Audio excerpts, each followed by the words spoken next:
The day was October 6, 2014. It felt like any other Saturday. I was in the middle of a soccer game at Liberty Station. The match was close, 2-2. The only reason they had 2 goals was because a man-child carried their team.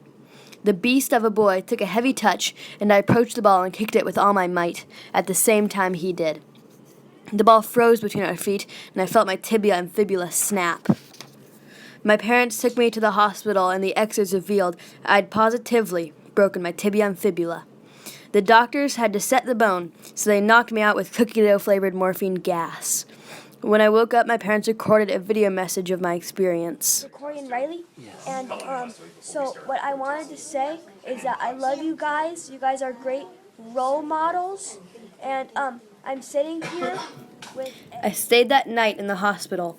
I got little to no sleep.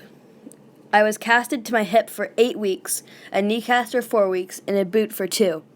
After all that was finally over, me and my family decided to go to Big Bear. We hiked up a mountain, and I was fine. But on the way down, I was having some pain in my femur. When we got back home, we had it x-rayed. The pictures showed I had a non-ossifying fibroma, or a non-cancerous bone tumor. That night, my parents told me I was going to need to have a surgery. The surgery went smoothly. The worst part was not getting to eat most foods. I did, however, consume 4 popsicles when I woke up. I now have a 3 to 4 inch scar to always remember this tragic experience. I was casted to the hip for another 4 weeks. After 8 months from October, I was finally able to return to sports. I learned to know my limits and to make the best of the bad things in life. In a sense, this tragic experience actually benefited me.